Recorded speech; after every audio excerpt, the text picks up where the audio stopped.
On New Year's Eve, when the crowd out there is jostling under fireworks or cheering at parties, you choose to close the door, turn on soft music, and enjoy with yourself. People looking in will say you're odd, even pitiful, for having to welcome the new year alone. But they don't know that behind that silence is an extremely courageous choice. Why do we have this need for separation? And is that aloneness, loneliness, or is it a privilege of freedom that not everyone dares to touch?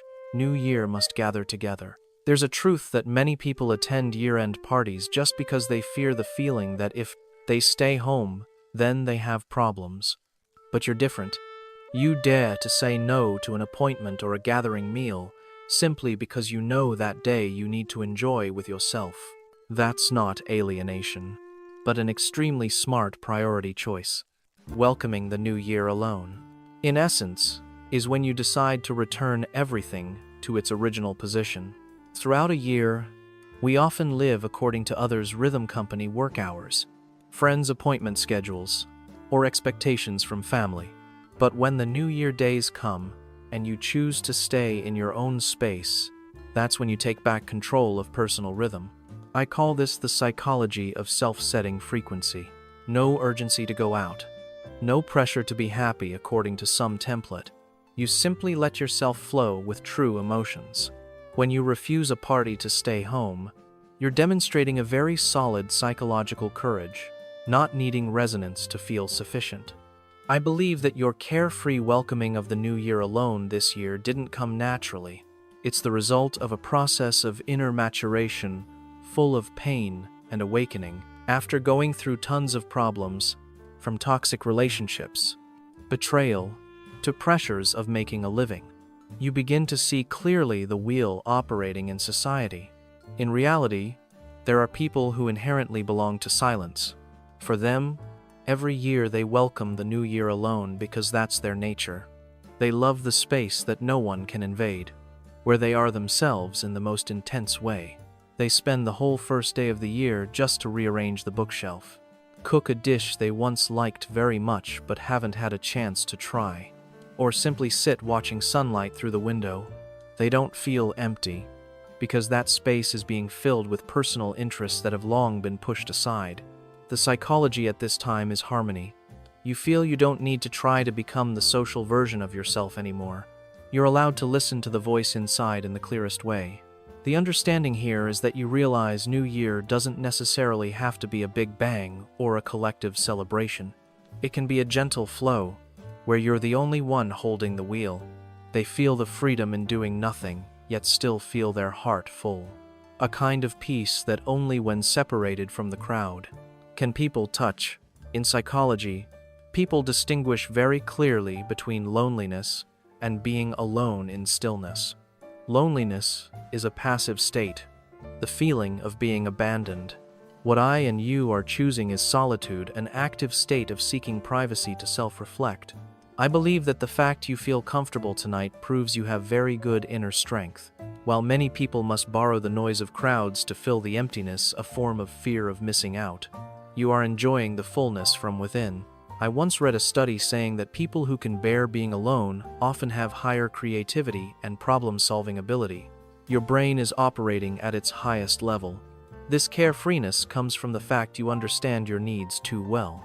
You know that a peaceful evening with yourself has recovery value many times greater than a forced celebration. Do you see? When we dare to be honest with our desires, even when that desire is to be alone, then that new year truly carries the meaning of a beginning. Right. It's okay if you're the only one not present in your friend group's commemorative photo, because you're busy creating a private and highest quality memory with your own person. Don't mistake that being alone is disconnecting. In reality, people who welcome the new year alone tend to connect more deeply with their core values. When the outside world temporarily stops, you have the opportunity to observe small things in the most cherishing way. That could be the relaxed feeling when making a hot cup of tea on the morning of the first, the rare silence of the streets, or the genuine emotion when rereading an old letter. These things have always existed, but only when alone at this transitional moment do you have enough stillness to feel them completely. Loneliness is when you're in the middle of a crowd yet still feel lost. While being alone is when you're completely mastering your own world.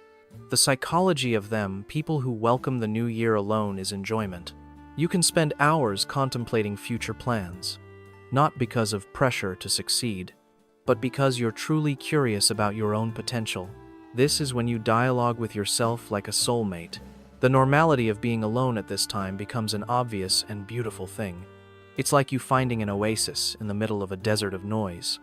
You welcome the new year by smiling at yourself in the mirror, wishing yourself a peaceful new year, and feeling that just that much is more than enough for a beginning.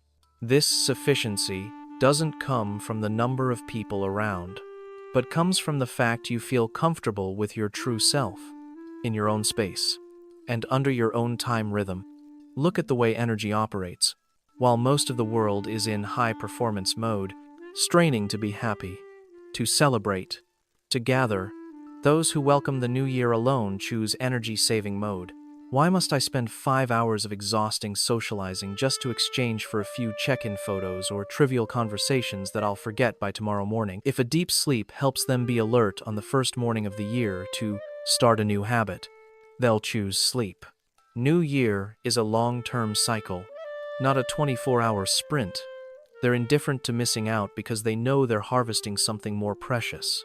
You don't chase what's called FOMO, you enjoy JOMO. Isn't it funny, when society defaults that alone on New Year equals lonely, divided by failure? People who welcome the new year alone often have a very stubborn courage. You don't feel ashamed at all, because you know clearly what you need.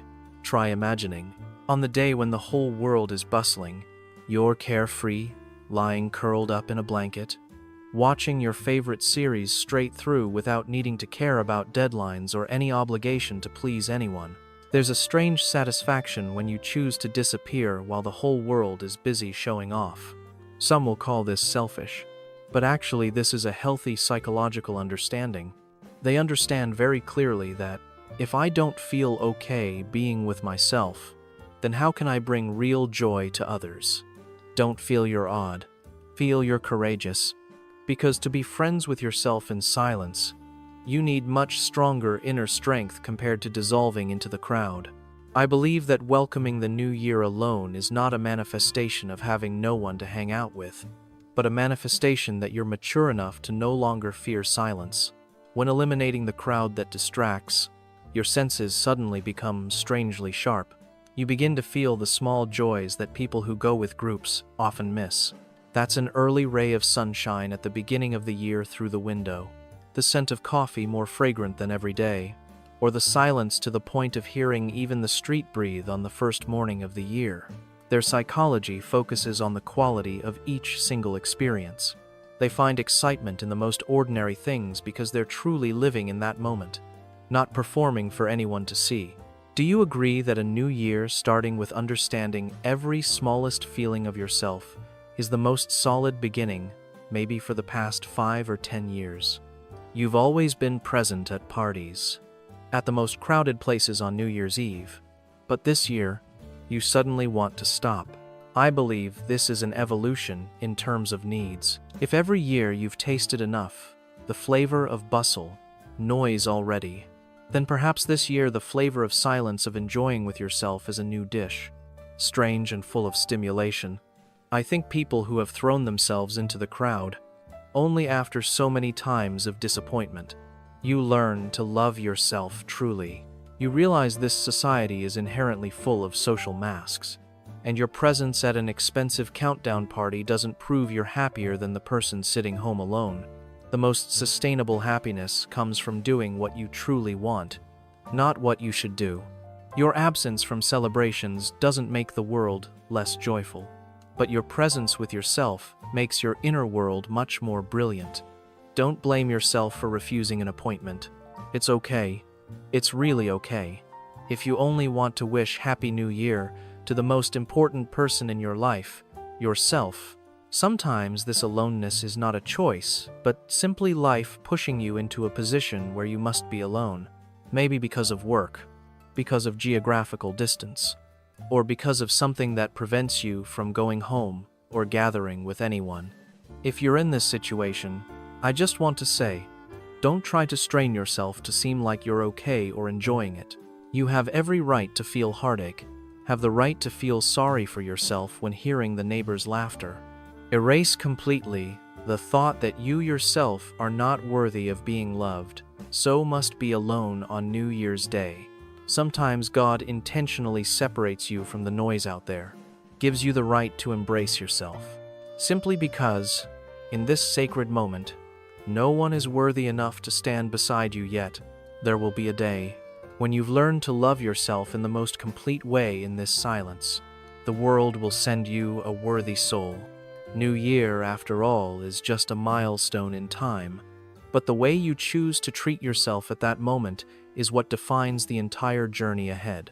Hopefully, this year will be the year you no longer have to put on a brave face to meet societal expectations, but instead, the year you truly shine from within. Happy New Year!